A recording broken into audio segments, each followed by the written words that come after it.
여러분 안녕하십니까. 2019년 8월 5일 월요일 신문사설 비평을 시작하겠습니다. 먼저 일본의 경제 보복 관련된 사설입니다. 조선일보는 지금 정책 대전환 말고 무슨 방법이 있는가?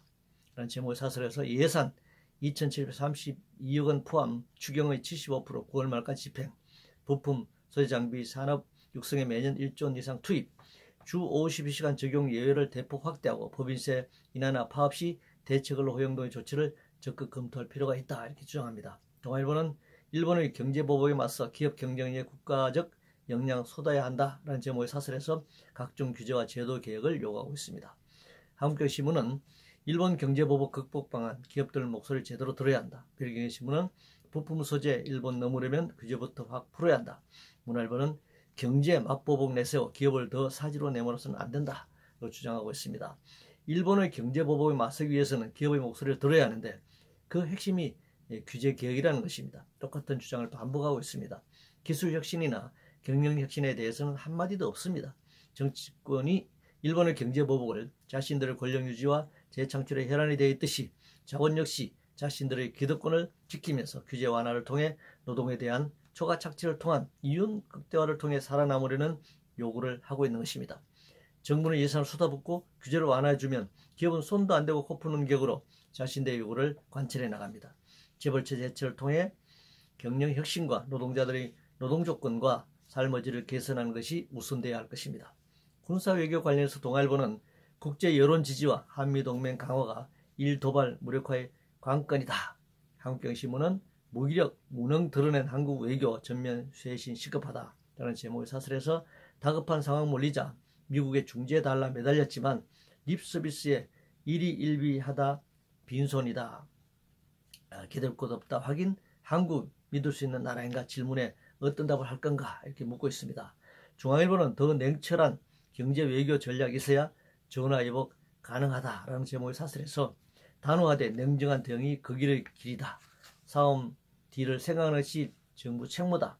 지소미아 파기 독도 훈련 신중해야 한다, 이렇게 주장하고 있습니다. 한국경제신문은 그래도 지소미아는 유지해야 한다 라고 주장하고 있습니다. 일본이 한국에 대한 경제보복을 하는 것은 미국이 중국과 무역전쟁을 통해 G2가 아니라 G1의 지위를 확고히 하려는 것과 같은 것이죠. 일본의 등비까지 따라오고 있는 한국 경제를 주저앉혀서 기술적으로나 경제력에서 하층기자 내지 하위 파트너 정도로 고정시키겠다는 전략일 것입니다. 이는 미국이 한미동맹에서 한미동맹을 일미동맹의 하위 개념으로 두고서 미일 간의 암묵적 합의하에 움직이는 서열화 게임이라고도 할 수 있습니다. 한미동맹 강화나 그의 연장선 속에서 한일 정보 보호협정이 체결됐습니다. 기존의 체제로 갈 것인가, 아니면 어렵더라도 변화를 추구할 것인가, 선택의 기로에 놓여 있습니다. 친일파 관련해서 조선일보는 여야의 친일파 몰기 코미디가 따로 있나? 라는 제목의 사설에서 죽창이나 사케 논쟁 등을 거론하고 있습니다. 중앙일보는 사케 공방이나 벌일 때인가? 라면서 역시 비판하고 있는데요. 매우 지연말단적인 친일 논쟁이 벌어지고 있습니다. 정치권의 가십거리가 마치 현 상황의 본질인 것처럼 부각되고 있습니다. 일본의 경제보복에 대한 구조적인 원인을 국민들에게 알려주는 것이 아니라 감정의 소비로 시간을 소모시키고 있습니다. 식민지배 관련해서 동아일보는 소녀상 전시 막은 일본 거듭 용서 구하는 독일, 문화일보는 위험천만한 1965 체제 청산론, 이게 문정권 본심인가? 라고 비판하고 있는데요. 일본의 경제보복은 여러 가지 이유가 있지만 핵심은 일본 제국주의의 조선반도 침략과 지배에 대한 역사인식입니다. 그들은 지배는 했지만 그 결과 한국이 개화되었고 1965년 한일협정으로 한국에 준 5억 달러가 오늘날 한국의 성장의 토대가 되었다고 생각하고 있습니다. 과거사가 청산되었다고 생각하는 것이죠.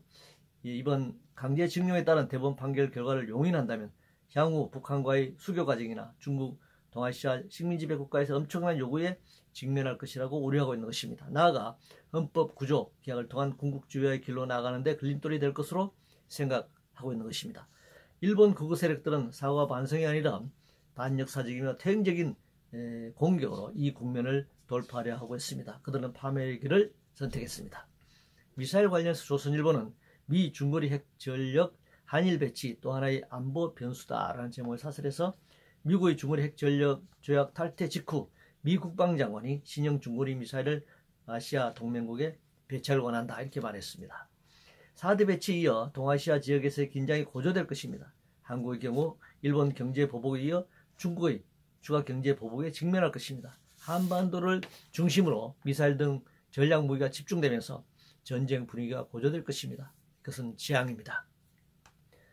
하투와 관련해서 명예신문은 경제 보복의 하투까지 생존 위협받는 한국 자동차라는 제목의 사설에서 자동차 업계 노조는 임금 인상 등을 요구하며 투쟁을 이어가고 있다, 이렇게 비판하고 있습니다. 임투 시기에 임금 인상 요구한 것을 가지고 생존 운운하고 있습니다. 한국 자동차 산업은 지난 40년 동안 승승장구했습니다. 최근 들어 자동차 노조의 파업이 있었지만 파업일수나 파업 시간을 보면 연간 총노동 시간에서 극히 미미한 수치에 불과합니다. 매출액이나 영업이익에 지장을 준 적이 없습니다. 한국 자동차 공장들은 물량이 필요하면 언제든지 야근 특근으로 생산량을 채워왔습니다. 무엇이 문제인가요? 벤처 관련해서 매일경제신문은 이민하의 벤처 정신을 다시 생각한다. 고 이민하 카이스터 교수는 한국 벤처 산업의 정신을 대표한 인물입니다. 1985년 창업한 의료기기 업체 메디슨은 벤처 타이틀을 단 국내 최초의 기업이다, 이렇게 칭찬하고 있네요. 벤처기업의 문을 연 공로에 대해 말하고 있습니다. 그 자체로 평가할 만한 대목입니다. 그러나 한국에서 벤처기업들이 성장하는 과정에서 얼마나 많은 노동자들이 저임금 장시간 노동에 시달려 왔는지는 전혀 거론하지 않고 있습니다. 노동시간 관련해서 문화일보는 52시간 1년 유예 입법 넘어 반기업 정책을 확 바꿔야 한다라고 주장하고 있습니다. 주 52시간은 법정 노동시간이 아닙니다. 근로기준법 53조 규정한 노사합의서의 12시간 연장 노동시간입니다. 노조가 없는 영세 사업장에서 노사합의라는 게 형식적일 것입니다. 또 저임금 체제에서 장시간 노동이 아니면 살아갈 수 없는 노동자들은 스스로 장시간을 선택할 수밖에 없는 처지에 놓여 있습니다. 주 52시간만 해도 세계의 최장시간 노동입니다. 잦은 산업 재해는 장시간 과로에서 비롯됩니다. 특히 산재 사망률 세계 1위라는 오명에서 벗어나지 못한 낙후된 노동 현실 역시 장시간 노동과 관련되어 있습니다. 주 52시간이 반기업이라고요? 당연히 반노동이죠. 그런데 주 52시간을 넘어서는 노동, 거기다 탄력 근로제 확대까지, 그것은 야만의 극치입니다. 장시간 노동을 일본의 경제보복을 극복한다는 것은 말이 되지 않는 소리입니다. 이상으로 2019년 8월 5일 월요일 신문사설 비평을 모두 마치겠습니다.